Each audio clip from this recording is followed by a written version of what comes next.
बिस्मिल्लाहिर्रहमानिर्रहीम। अस्सलाम वालेकुम। Welcome back to my channel. I hope आप सब खैरियत से होंगे। आज मैं आपके साथ शेयर करूंगी hotel and dhaba style dal mash fry. बहुत ही इजी रेसिपी है और बहुत ही ज़्यादा टेस्टी बनने वाली है, वो भी घर में मौजूद इंग्रेडिएंट्स के साथ। तो आइए चलते हैं रेसिपी की तरफ। तो ये मैंने आधा पाव माश की दाल ली है, जिसको मैंने आधे घंटे के लिए इस तरह से भिगो के रख दी है। आपने दाल को अच्छे से पहले साफ़ करना है और फिर 2 से 3 बार वॉश करने के बाद इसको इस तरह से भिगो के रख देना है।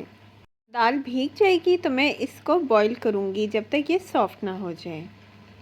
तो आइए दाल का यहाँ पे मसाला तैयार करते हैं। तो यहाँ पे मैंने ऑयल लिया है हाफ़ कप।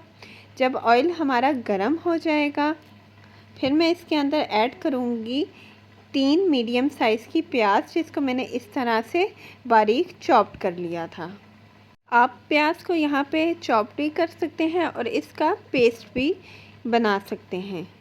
प्याज को हमने अच्छे से सौटे करना है कि जब तक इसका कच्चापन ख़त्म नहीं होता। बस एक चीज़ का ध्यान रखना है, प्याज को हमने ओवर कुक नहीं करना और ना ही हमने गोल्डन करना है। अब मैं इसके अंदर ऐड कर रही हूँ एक कड़ी पत्ता और इसको भी हम सौटे करेंगे प्याज के साथ। नेक्स्ट मैं इस स्टेज पर ऐड करने लगी हूँ 1 टेबलस्पून अदरक और 1 टेबलस्पून ही लहसुन, जो कि मैंने चॉप कर लिया था। अब हम इसको भी इस तरह से मिक्स करेंगे और सौटे करेंगे 2 से 3 मिनट के लिए। तो माश की दाल में अमूमन अदरक लहसुन थोड़ा सा ज़्यादा डलता है आम दाल की रेसिपीज़ के निस्बत। बहुत ही सिंपल रेसिपी है और माश की दाल सबको बहुत ही ज़्यादा पसंद होती है और हर घर में ये बहुत ही ज़्यादा बनाई जाती है। अब नेक्स्ट मैं यहाँ पे ऐड करने लगी हूँ 2 मीडियम साइज़ के टमाटर और इनको भी मैं इस तरह से अच्छे से मिक्स करूँगी और इतना कुक करूँगी कि जो हमारे टमाटर हैं वो अच्छे से सॉफ़्ट हो जाएं।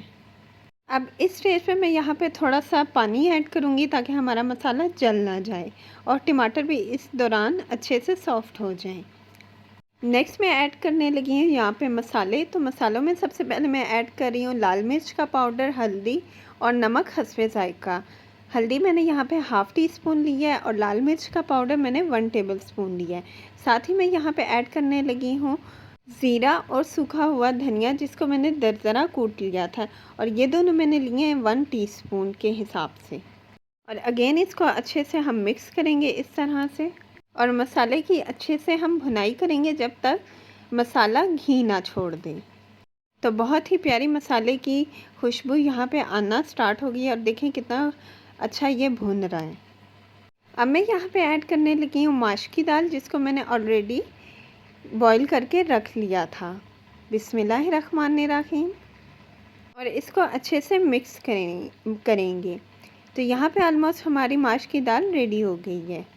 तो देखें माशाल्लाह से कितनी खूबसूरत लग रही है। इसको मैं 2 से 3 मिनट के लिए इसी तरीके से पकाऊंगी। तो देखें कितनी प्यारी और खिली हुई माश की दाल लग रही है, बिल्कुल होटल स्टाइल में। आप इस माश की दाल को इंजॉय कर सकते हैं पराठों के साथ, चपाती के साथ, ये सब के साथ बहुत ही ज़्यादा टेस्टी लगती है। अब इस स्टेज पे मैं गार्निशिंग के लिए यहाँ पे ऐड करने लगी हूँ सब्ज़ मिर्चें और कटा हुआ हरा धनिया। तो ये है कंप्लीट लुक हमारी होटल स्टाइल माश की दाल की। तो देखें माशाल्लाह से कितनी अमेजिंग दाल की लुक लग रही है। आपने इस रेसिपी को ज़रूर ट्राई करना है, ये आपको बहुत ही ज़्यादा पसंद आएगी। तो आइए बिना टाइम वेस्ट किए अब हम इसको डिश आउट करते हैं। बिस्मिल्लाहिर्रहमानिर्रहीम। तो देखें माशाल्लाह से कितनी अमेजिंग ये माश की दाल लग रही है।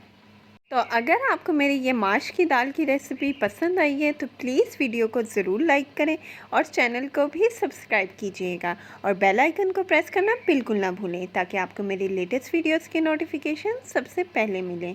सो मैं मिलूँगी आपसे नेक्स्ट वीडियो में। तब तक के लिए टेक केयर एंड अल्लाह हाफिज़।